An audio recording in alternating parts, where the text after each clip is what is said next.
Now to small shopkeepers, Vasudha, and traders in the country's tech capital, Bengaluru. They are threatening to move away from digital payments and cashless transactions. In fact, small traders in the city, including tea stalls and coconut vendors, have received hefty GST notices on the basis of UPI payments they've received. And now Traders Association, which refused UPI payments over the past few days, have threatened to go on strike. That's right. From milk vendors to bakery owners, they plan to wear black badges while suspending sales over the next 2 days and then hold a protest, a bandh on the 25th of July. Now, those protesting include cab and auto drivers who fear similar GST scrutiny on them. In fact, the issue has also been triggered after GST notices were sent to over 14,000 traders after their UPI transactions came under the tax net. Now, the issue has also led to a Congress-BJP face-off, and that is with the state government blaming it on the centre and the BJP blaming it on the state. Let's listen in to traders and the political voices. पहले तो तुम्हें easy कर दिया, अभी पूरा transaction होने के बाद में 30 लाख हो गया, 40 लाख हो गया, बोले तो 40 लाख पूरा जिसको लिया है उसको दे दिया हमें। अब हम कहाँ से देगा पैसा के 40 लाख हम बचा लिया क्या?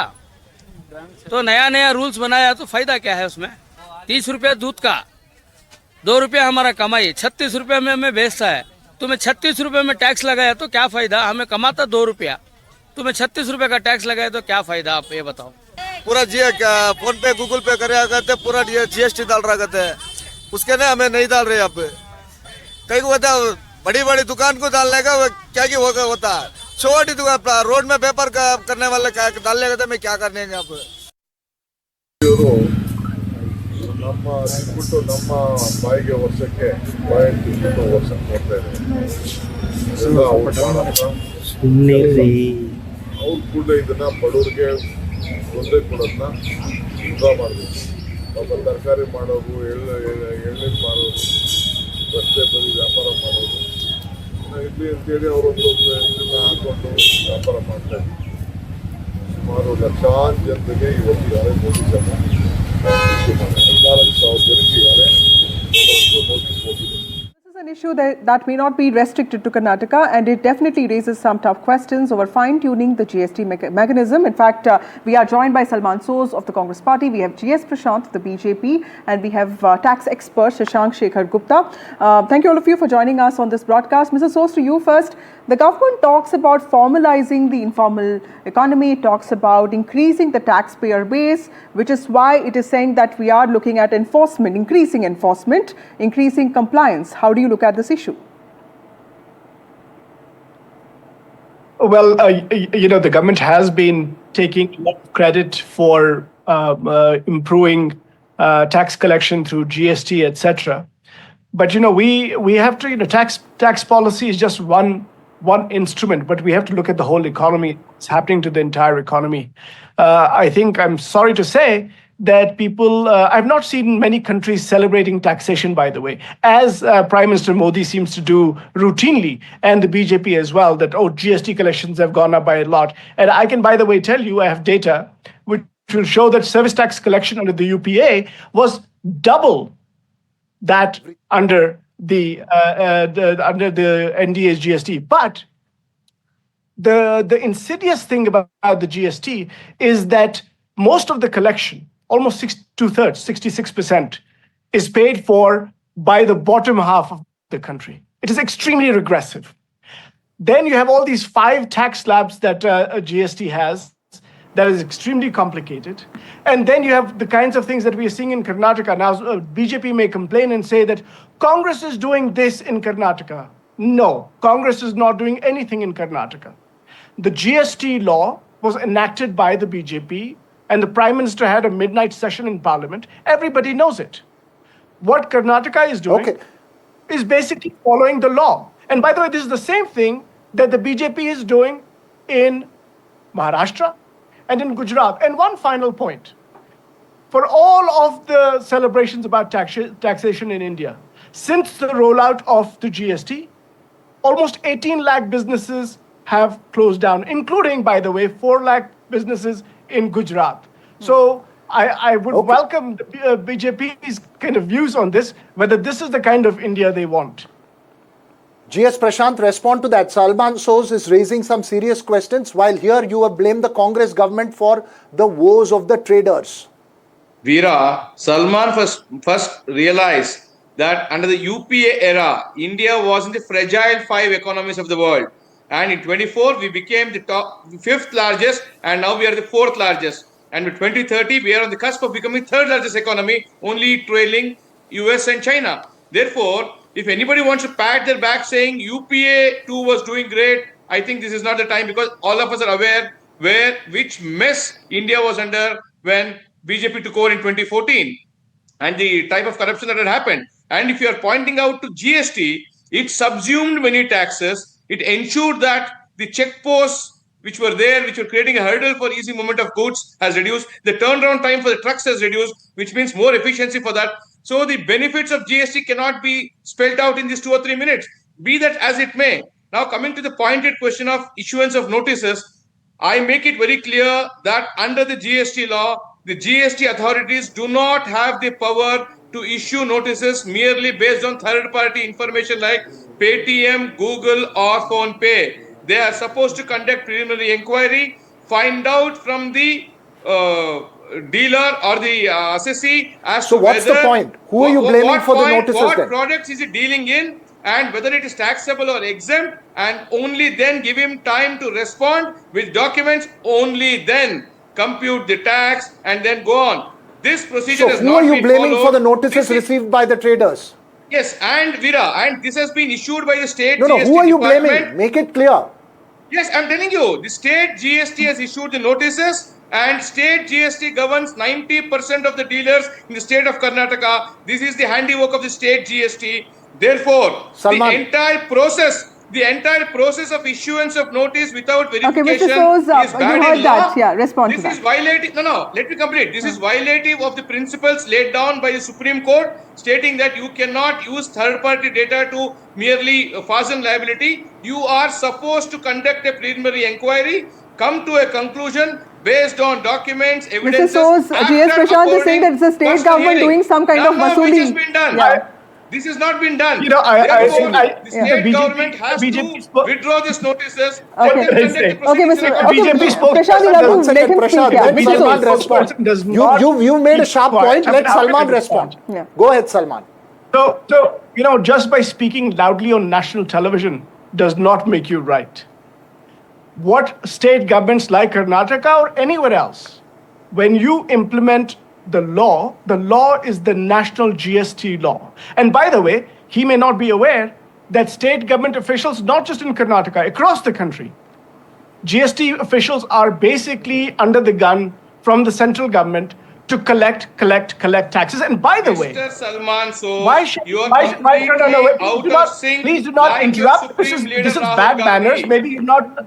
This is not. Okay, Mr. Prashant, let him respond. We'll come back to you. Please do not interrupt me. I Let's just heard have you Mr. calmly. Soz. I heard you calmly. No, I heard you calmly. Hang on, You Salman. with respect. You should afford the same opportunity No, to one second, others. Prashant. Let Otherwise, you should Salman not respond. Let me put another pointed question to Salman, and Salman will respond. And after that, Prashant, you'll get your turn. We have enough time, Salman. But the problem is being faced in Karnataka. Other states have not reported about this problem as well. That's the other dimension to it. Please respond. So, Karnataka, what is in the Karnataka case? What has happened? Of course, they've issued intimations. These are not, by the way, demands in any way. These are notices that have gone to understand what is the collection greater than what it was supposed to be. If it was higher, then are they part of the tax net? Are they part of the formal economy? By the way, isn't that what Prime Minister Modi has been talking about? Digital India. We want more taxation. We want a more formal economy. And when the Karnataka government basically follows the national law, this is Prime Minister Modi's law. The question. We are following it, and now you it want still to, doesn't answer the question now categorically. Who is responsible for the notices? Let me just say. No, the central government is responsible. The GST Council, headed by the Minister of Finance, is responsible because they set the law, they set the regulations. State governments have to follow them. That's the way the law is constructed. It isn't. GST is not Karnataka's law. GST is not Gujarat's law. GST is the national law, and we have to follow it. If, by the way, the BJP is not happy with this law, They want to scrap it. They should bring it to Parliament. We'll support them. If they want to simplify this Gabbar Singh tax, GST, as our leader has called it, we are happy to kind of cut down these 5 slabs into one. Okay. And make it much I'm just going to take a breather from the politicians for a minute. I'm sorry, Salman, for cutting you short, but I'm going to take a breather from politicians for a moment. Let me just respond to this. No, I'll tell you what. The problem is that today, if Vasudha or Salman wants to fly into Bangalore, you better be prepared with cash, because cashless is not being accepted in many places, even if you want to drink coconut water. That's really the... Let me go to the tax expert on the panel. Sir, who do you blame for this? Is it the state government's implementation, or is it the larger central law? This is a larger debate between going cashless versus coming into the tax net, which could become a big burden for very small traders. So here's my perspective on it, Raghav. If we look at to identify who's the real culprit, I think there is no culprit here. I think it is just data accumulation, data assimilation, which has been so friendly now with the implementation of the whole UPI thing. If we look at the registration threshold, which is there in GST, I believe prior to GST, the registration thresholds were even lower. They have only been increased or enhanced with implementation of GST. Now, about the people that we are talking about, they are the bottom of the pyramid. This is where the whole problem lies. The intention of these people is not to do any tax evasion, but they have very limited understanding of the law, very limited means, very limited manpower, almost a single person running the entire show. And at the same time, the law also intends to felicitate them. Law has a special provision cast for them wherein they can just pay tax at the rate of 1%. They can simply file a quarterly return and they will be through with the GST compliance. Now, the problem that is arising over here is, and why the UPI angle is important. Earlier, because they were at the bottom of the pyramid, they were largely not under the lens, and usually also because they are not into bookkeeping, they would also not know that what is the turnover looking like. Right. Now, since we are in the digital era, we have everything in the fine print, everything is there in the records. Now, the gap is, intention of the government is there, intention at the end of the bottom of the pyramid is there, but there needs to be some more facilitation to put this into effect. That's a very important point. Prashant GS, if we talk about the future of digital India, the fact that a huge section of small vendors, small businessmen moving out of UPI and asking for cash, that's quite a scary proposition, isn't it? And what does it mean for the country that has been talking about UPI transformation? See, definitely it is not about somebody wanting to evade taxes. But again, I repeat, the procedure that they have followed is completely and patently illegal. They ought to have decoded with specifics as to whether the products being sold are exempt or taxable. The Congress spokesperson, unlike his leader, will not understand any of these things because they report to a leader who wakes up at night. So therefore, be that as it may, we're disregarding the Congress and its regressive policies over the years.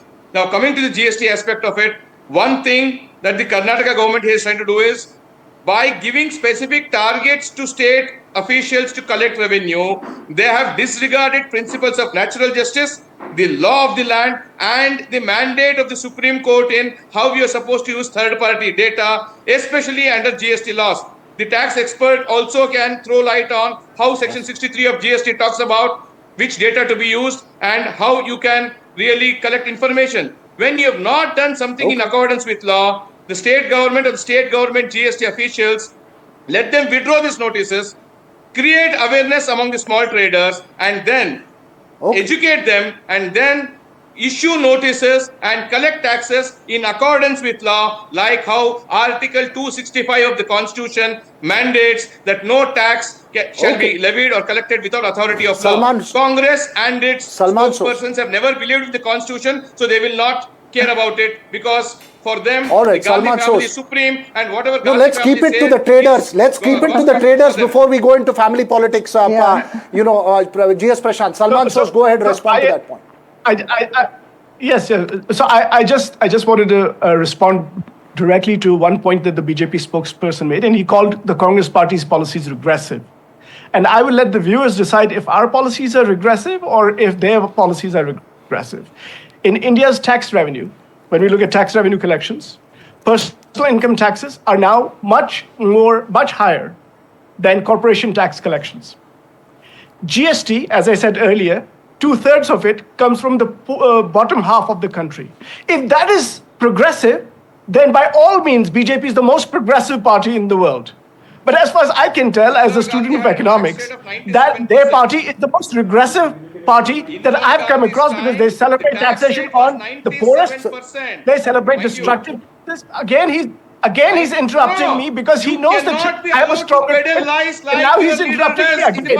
That means bad You will not be allowed to peddle lies. You have to speak facts and speak facts with authority. I wish there was GST on interruptions and GST on speaking over each other. Unfortunately, there is no GST on that. But my final question to the tax expert, and a very, very brief answer, sir. Do you see an end to the problem faced by the traders here? Because it's a very, very genuine one when you talk of a small cab driver or a small tea vendor. They are genuinely distraught at some of them getting notices. Do you see an end to the problem, or do you believe this chaos is going to continue? Very brief answer. Not changed, and they're kept as it is. This is a bomb waiting to explode. It will only get replicated across states and pan-India.